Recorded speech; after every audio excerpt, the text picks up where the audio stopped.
कथा प्रारंभ होते है, सुनो वीर हनुमान, रामा सुनो वीर हनुमान।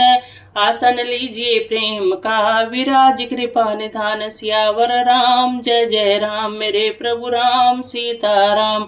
बोलिए सियापति रामचंद्र महाराज की जय, बोलिए पवन सुत हनुमान जी की जय, बोलिए कार्तिक महात्म्य की जय।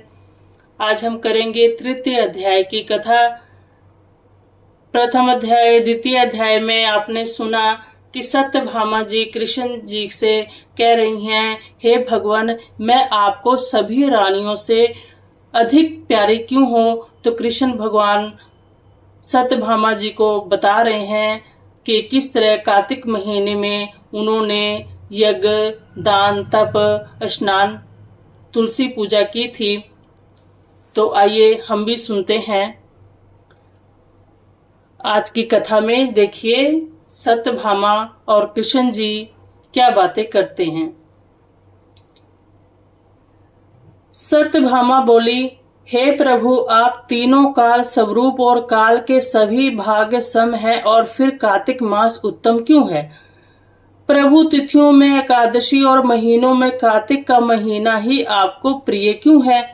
श्री कृष्ण बोले, हे प्रिय, एकाग्र चित्त होकर वेणु के पुत्र पृथु और महर्षि नारद का संवाद सुनो। जिसे पृथु ने नारद जी से पूछा, तब नारद जी ने कार्तिक मास की महिमा बताई। नारद जी बोले, सागर का पुत्र शंख नामक राक्षस त्रिलोकी को मथने में समर्थ हुआ। उसने सभी देवताओं को स्वर्ग से निकालकर इंद्र आदि के अधिकार छीन लिए। सभी देवता डर के मारे अपने स्त्री पुत्रों सहित बहुत दिनों तक सुमेरु पर्वत की गुफा में रहते रहे। जब देवता गुफाओं में रह रहे थे, तब शंखासुर ने सोचा कि मेरे देवताओं को जीतने पर भी वे बलवान हैं, और ऐसा मालूम होता है कि ऐसा वेद मंत्रों से युक्त होने के कारण है। अतः वेद मंत्रों के हरण से ही वे बलहीन हो जाएंगे। यह सोचकर वह असुर विष्णु भगवान को नींद में देकर स्वयं भू ब्रह्मा जी के लोक से वेदों को निकाल चलने को तत्पर हुआ। तब वे भय के कारण यज्ञादि से मंत्र तथा बीजों सहित जल में प्रवेश कर गए। तब तो शंखासुर भी उन्हें ढूंढता हुआ समुद्र में घूमने लगा, परंतु वेद कहीं भी प्राप्त नहीं हुए। पीछे से ब्रह्मा जी सभी देवताओं को संग लेकर पूजा सामग्री इकट्ठी कर वैकुंठ में विष्णु भगवान की शरण में गए।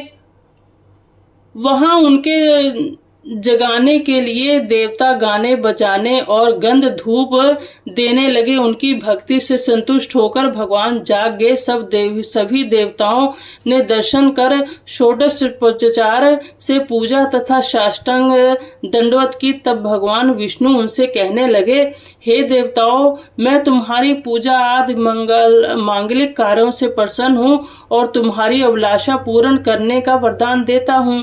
जो मनुष्य अश्विनी शुक्ल पक्ष की एकादशी से देव उठानी एकादशी तक पहर रात्रि रहे तुम्हारी तरह भजन कीर्तन करेंगे, वे मुझे प्रसन्न कर मुझी को प्राप्त होंगे। मेरे लिए लाए हुए पदार्थ अर्घ्य, आचमन और अनंत गुण होकर तुम्हारे सुख का कारण होंगे।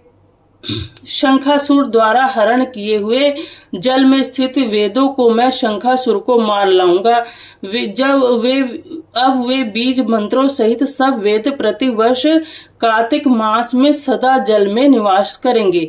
मैं आज से जल में रहूंगा। तुम लोग भी संपूर्ण मुनियों सहित मेरे साथ आओ। इस लोक में जो मनुष्य प्रातःकाल स्नान करते हैं, वे अज्ञात अमृत स्थान का फल प्राप्त करते हैं। जो कार्तिक में व्रत करते हैं, उनको हे इंद्र, तुम मेरे लोक पहुंचाना।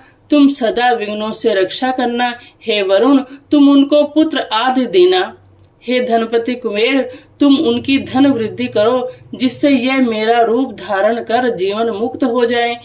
और अन्य देवताओं जो जन्म पर्यंत तक इन व्रतों को धारण करते हैं, वे तुम्हारे द्वारा भी पूज्य हैं। तुमने मुझे एकादशी को जगाया, इसलिए यह मनाने योग्य और प्यारी है। हे देवताओं, भली प्रकार किए हुए ये दोनों व्रत मनुष्य को मेरे पास पहुंचा देते हैं। कथा समाप्त होते है, सुनो वीर हनुमान, रामा सुनो वीर हनुमान। राम लखन सिय जानकी, सदा करे कल्याण, सियावर राम जय जय राम, मेरे प्रभु राम सीताराम। बोल सियापति रामचंद्र महाराज की जय। बोलिए पवन सुत हनुमान जी की जय। बोलिए कार्तिक महात्म्य की जी।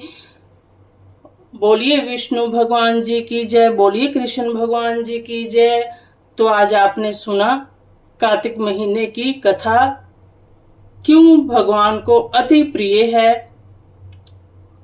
कैसे वेदों को लाया गया जो चुरा के असुर ले गए थे, और आगे भी सुनिए कार्तिक के एक एक दिन का कथा और अपना जीवन धन्य कीजिए। जय सीताराम जी।